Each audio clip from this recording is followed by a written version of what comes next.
El misterio de Belicena Vilca. Libro segundo, la carta de Belicena Vilca. 58º día. Los amautas iban custodiados por 16 guerreros que se alternaban, de a 8, para cargar las literas. A ellos se sumaron los 6 señores de Tarsis y los 4 catalanes sobrevivientes. Al indio vaqueano no se le permitió viajar y hubo que dejarlo con los muiscas. De la última escaramuza habían salvado 8 caballos y 2 de los dogos españoles, además de las jaulas con los pollos de Castilla y la totalidad del equipaje. Seguían a los amautas por una estrecha senda que se dirigía en línea recta hacia el este, ascendiendo permanentemente por la cordillera oriental. Un día después, luego de pernoctar en una gélida caverna a 3.500 metros de altitud, ganaron la cumbre de una sierra que partía como brazo de la cadena principal. Todo indicaba que allí se iniciaría el descenso, pero los sucesos inmediatos desmentirían aquella presunción. De pronto, a la vuelta de un recodo, el camino concluyó bruscamente frente a una impenetrable pared de piedra. La montaña se levantaba ante la caravana impidiendo su paso. Cualquier europeo, en situación semejante, habría dado media vuelta y buscado otro camino que franqueara el obstáculo. Eso sería lo lógico. Pero estaba visto que los amautas del bonete negro, como los señores de Tarsis, no se regían por los principios de la lógica. Aquellos, sin inmutarse, bajaron de sus asientos y se entregaron a unos extraños preparativos. Los hombres de piedra, asombrados aún por la detención, observaron con más detenimiento la pared montañosa y entonces, casi simultáneamente, comprendieron lo que ocurría. Se encontraban en presencia de una entrada sellada por las brunas de Nabután, una entrada similar a la de la caverna secreta del Cerro Candelaria, en la lejana Huelva. Ahora las brunas eran claramente perceptibles para ellos si hubiesen podido atravesar la pared en un instante, con solo aproximarse estratégicamente a la abertura oculta. Mas, no se les escapaba que solo los iniciados hiperbóreos son capaces de efectuar aquella operación. En la casa de Tarsis solo unos pocos entre miles de descendientes habían conseguido hacerlo y eso les valió el ser considerados noyos o brayas. ¿Qué harían entonces? ¿Dejarían abandonados a los 4 catalanes? Y, lo más intrigante, ¿cómo pasarían aquellos rudos guerreros, que a todas luces se veía no eran iniciados ni mucho menos? Las respuestas no tardarían en llegar. Uno de los amautas tomó un recipiente de porongo y, destapándolo, procedió a dar de beber a cada uno de los guerreros de su guardia. Minutos después el brebaje había hecho efecto y los indios estaban como hipnotizados, mirando sin pestañear pero conservando el equilibrio. Evidentemente, la droga les había privado momentáneamente de la conciencia, pues los amautas los tomaban por los hombros y los empujaban hasta las rocas de la montaña, y estos se dejaban conducir dócilmente. Pero lo más admirable para los señores de Tarsis era el observar cómo los amautas introducían al guerrero en la entrada secreta y desaparecían en el interior de las enormes piedras, para regresar enseguida a buscar al siguiente. «Dioses», exclamó Lito de Tarsis. «Si nuestra casa hubiese poseído la fórmula de esa substancia». Al fin solo quedaron los españoles de ese lado de la montaña, y los amautas ofrecieron el porongo haciéndoles señas para que bebiesen. Los 6 hombres de piedra desistieron de probar la droga, pero forzaron a que lo hiciesen los escépticos catalanes. Cada uno de ellos sorbió un trago y experimentó, minutos después, un efecto fulminante. Cayeron al suelo profundamente dormidos. Hubo, así, que arrastrarlos hasta la entrada secreta, pero inexplicablemente era ahora posible introducirlos en ella. Aquella entrada secreta no daba, como en Huelva, a una caverna sino a un túnel de unos 100 metros de longitud, en cuyo extremo surgió un nuevo motivo de sobresalto para los señores de Tarsis. En efecto, a la salida del túnel se encontraron en medio de una calzada de piedra con murillos a los costados y perfectamente alineadas de norte a sur, que se perdía en la distancia hacia ambos puntos cardinales. Sobre los murillos laterales, grabados con signos del alfabeto rúnico Futark, se veían a ciertos trechos inscripciones y señales. No hay dudas que se trata de una lengua germánica. Empero, comentó Lito, este camino tiene todo el aspecto de haber sido construido por los atlantes blancos. Observad esas piedras. La forma en que están talladas. Se trata de auténticos menhires, que solo ellos pueden haber plantado. La observación del hito fue prontamente confirmada por los amautas. Cuando ellos llegaron a esas tierras, muchos siglos atrás, aquel sendero ya estaba. Pero solo los iniciados podían acceder a él y por eso se lo llamaba el camino de los dioses. Los invasores blancos jamás podrían hallarlo, aunque seguramente utilizarían las dos calzadas paralelas que los ingas construyeron imitando el camino de los dioses. Pero ellos, los dos amautas del bonete negro, no deberían hablar de esos temas con los Huancaquilli, pues tal misión les estaba reservada a los Atumurunas, que los aguardaban al final del camino. La capital, Cusco, se hallaba en el centro de las 4 regiones en que se dividía el imperio incaico. Al oeste, el Contisuyu. Al este, el Antisuyu. Al norte, de donde procedían los señores de Tarsis, estaba el Chimchasuyu. Y al sur, hacia donde se orientaba el camino de los dioses, se encontraba el Collasuyu.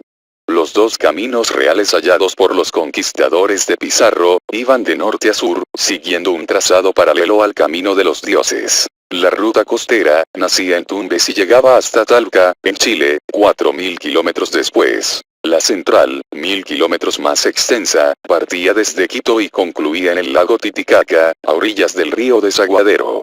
El camino de los dioses, mucho más oriental, también terminaba su recorrido en el lago Titicaca. Pero la diferencia radicaba en que los caminos reales eran sendas por las que se canalizaba toda la actividad del imperio. El camino de los dioses, por el contrario, era un camino secreto, solo conocido y empleado por los amautas del bonete negro, los temidos iniciados de la muerte fría Atihuanui. El camino de los dioses mostraba un perfecto estado de conservación, rivalizando en algunos tramos de excepcional belleza con las mejores carreteras europeas. Ello se conseguía por la distribución permanente de cientos de hombres a lo largo de su recorrido, quienes se encargaban del mantenimiento de la calzada, del servicio de chasquí, y del sostenimiento de los tambos, que existían cada 3 o 4 leguas. Justamente, a poco de andar por el ciclópeo camino de piedra, los viajeros dieron con un tambo de amplias dimensiones. Según supieron luego los señores de Tarsis, aquellos tambos grandes se edificaban en las cercanías de las salidas laterales, y secretas, del camino de los dioses.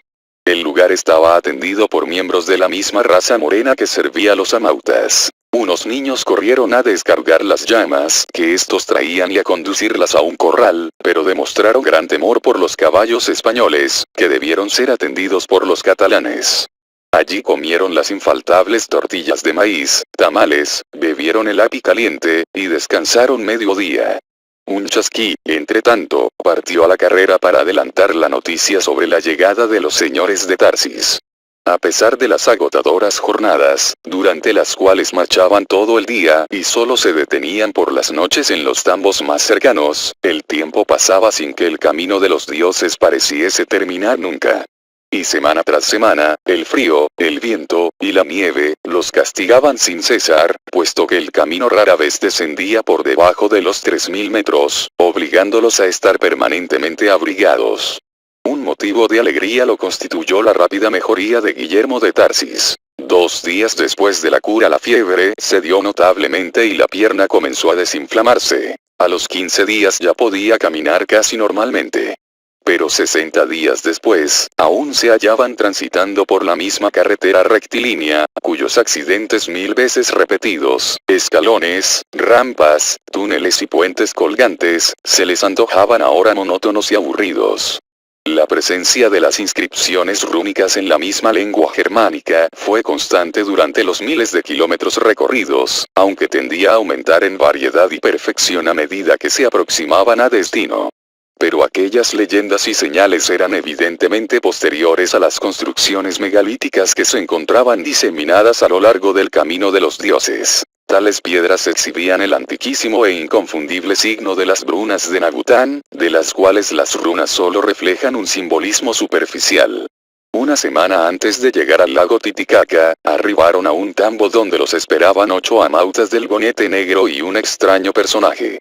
Era este un anciano de cabellos grises y facciones de tipo europeo nórdico, cuyos ojos celestes y piel clara confirmaban su pertenencia a la raza blanca. Como los 2 primeros amautas que conocieran los señores de Tarsis, el anciano blanco y sus acompañantes solo querían ver la piedra de Venus. Lito de Tarsis, que interpretaba correctamente sus deseos, accedió pacientemente a ello, desenvainando la espada sabia y quitando la cinta de las rías. Una exclamación de asombro y aprobación brotó de las 9 gargantas. Y recién entonces dieron muestra de reparar en los hombres de piedra. Todos habían desmontado y se hallaban atrás del Lito de Tarsis, admirados a su vez por la reacción de sus anfitriones. El anciano, hablando el mismo dialecto germánico que los amautas, pero en forma mucho más clara, preguntó: ¿Y la princesa? ¿Habéis traído a la princesa? Semejante cuestión desconcertó a Lito, que se volvió para cruzar una mirada con sus parientes. Descubrió así los ojos de Violante de Tarsis, irreconocible como dama bajo el hábito dominico, y súbitamente lo comprendió todo. Golpeándose la frente con la palma de la mano dijo sonriente: sin dudas os referís a mi prima Violante. Pero tenéis razón, noble anciano. Ella es una princesa de Tarsis. Y acto seguido bajó la capucha y dejó al descubierto el hermoso rostro de la dama. Al verla el anciano, y los 10 amautas, sonrieron a su vez y se golpearon la frente con la palma de la mano, imitando el gesto del Lito de Tarsis. El anciano era uno de los atumurunas, a los que las frases en quechua, pronunciadas por Lito de Tarsis habían invocado. ¿Mas quiénes eran los atumurunas? Según respondió el anciano, que luego del recibimiento narrado se tornó tan parco y lacónico como los amautas, los atumurunas pertenecían a una familia. Eran miembros de la casa Inga Colman. Inga, quería decir descendiente, vale decir, que los atumurunas eran los descendientes de Colman. Eso era comprensible, explicó Lito a los hombres de piedra, pues la partícula in significa descendiente en las lenguas germánicas, como en merovingio o carolingio. Pero ¿y quién era Colman? El anciano se negaba a responder alegando que sus parientes se lo explicarían cuando llegasen a Coati, la isla de la luna. ¿Dónde quedaba la isla de la luna? En el lago Titicaca, al que llegarían tras una semana de marcha. El sendero lateral que conduce desde el camino de los dioses hasta Cusco hacía días que lo habían dejado atrás. Ahora se encontraban en una región todavía no explorada por los españoles. Pero había que apurarse pues los ingas tenían noticias de que se preparaba una expedición hacia el sur. Los huancaquillos blancos llegaron justo a último momento, cuando los atumurunas ya desesperaban de que se cumpliese la advertencia de los dioses. Y nada más que esto se le podía sacar al anciano atumuruna. 7 días después divisaban una colosal fortaleza de piedra en lo que debía ser el extremo sur del camino de los dioses. El camino, en efecto, terminaba frente a la fortaleza, y esta, cuyas murallas tenían forma de media luna, se recortaba contra una montaña de inaudita altura.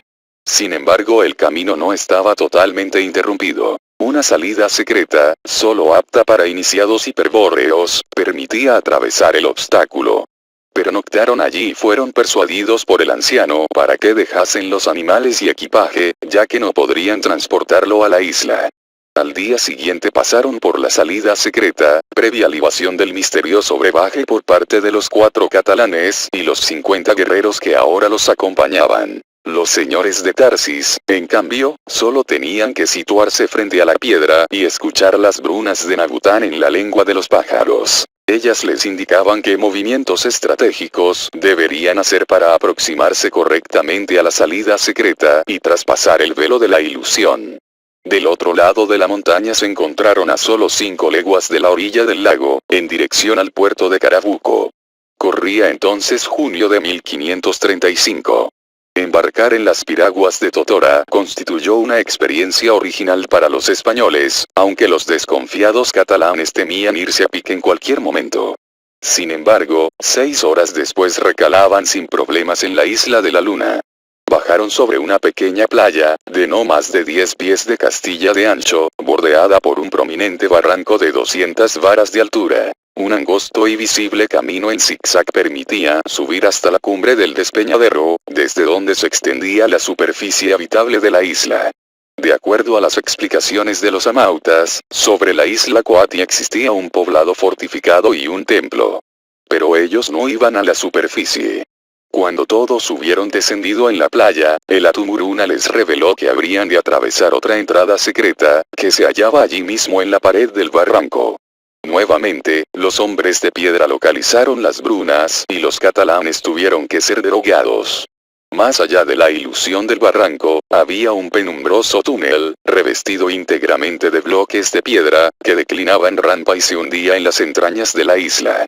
Durante 20 minutos continuaron bajando, hasta que el túnel se estabilizó y los condujo al umbral de una puerta custodiada por dos amautas del gonete negro. Al ver a los recién llegados, uno de ellos golpeó un enorme gon de plata con una masa que portaba entre sus manos. Un espectáculo inusitado se ofreció de pronto ante la azorada mirada de los españoles. Comprendieron así, que se hallaban frente a una caverna de titánicas dimensiones, tan grande que todo un poblado cabía en ella. Y el sonido del gong había alertado a todos los pobladores, que ahora salían masivamente de las viviendas para observarlos con curiosidad. Casi todos, notaron los señores de Tarsis, pertenecían a la misma raza mestiza de los amautas. La salida del túnel daba a un pasillo elevado desde el cual se dominaba gran parte de la caverna, la que no estaba mejor iluminada que el corredor anterior. Bajo sus pies se desplazaban cientos de modestas casas de piedra, separadas por calles y plazas, distinguiéndose de tanto en tanto unos edificios más grandes, que debían ser palacios y templos. El Atumuruna les hizo indicaciones para que lo siguieran y tomó por el pasillo, desde el cual partían de a trechos unas escaleras talladas en la roca para descender al poblado. El pasillo dio una curva abierta y los situó adelante de un edificio que quizá fuese el mayor de la ciudad. Una amplia escalera, flanqueada por dos tigres de piedra, permitía llegar hasta él. En la puerta los aguardaban un grupo de hombres de diversas edades, pero de vestimenta y raza semejante al anciano Atumuruna. Todos demostraban una intensa alegría por la presencia de los señores de Tarsis, y algunos, sin poderse contener, se adelantaban y les estrechaban el antebrazo, en una especie de saludo romano. Allí se retiraron los amautas del gonete negro y los Atumurunas los hicieron pasar al palacio, a una sala semicircular con gradas que daba toda la impresión de constituir un anfiteatro o un foro. Los hombres de piedra debieron acomodarse en torno a una mesa central con forma de media luna, en tanto que una docena de Atumurunas se distribuían en los peldaños. Un anciano Atumuruna, al que llamaban Tatainga y que era muchísimo más viejo que quien los guiara hasta allí, tomó la palabra y se dirigió hacia los señores de Tarsis. Sé que hay uno de vosotros que comprende nuestra lengua sagrada. Eso me halaga enormemente. Nosotros, en cambio, no conocemos la vuestra y habréis de disculparnos por ello. Empero, sabemos sí de dónde provenís. Del mismo mundo del que vinieron nuestros antepasados, hace ya más de 600 años. Asintió Lito de Tarsis, con un gesto, y Tatainga continuó. Ahora, huancaquillis blancos, nos haréis la gracia de mostrarnos la piedra de la estrella verde. Extrajo, Lito, la espada sabia de su vaina y, quitando la cinta, expuso la piedra de Venus a la contemplación de los Atumurunas. Un murmullo de aprobación acompañó la exhibición, pero Tatainga se aproximó para examinarla de cerca. Se volvió luego e hizo una seña a unas bellas iniciadas que guardaban la puerta. Estas salieron y regresaron al instante, trayendo una base cuadrada sobre la que descansaba un objeto, al que no se podía ver por estar cubierto por una tela blanca con guardaesvásticas negras. Las iniciadas depositaron su carga con gran delicadeza sobre la mesa media lunada y se retiraron a sus puestos. El anciano Atumuruna quitó, entonces, la tela y los hombres de piedra pudieron observar, en el colmo del asombro, una corona germánica de hierro, en la que estaba engarzada una piedra de Venus exactamente igual a la de la espada sabia. Esta es la corona del rey Colman, afirmó Tatainga con voz respetuosa.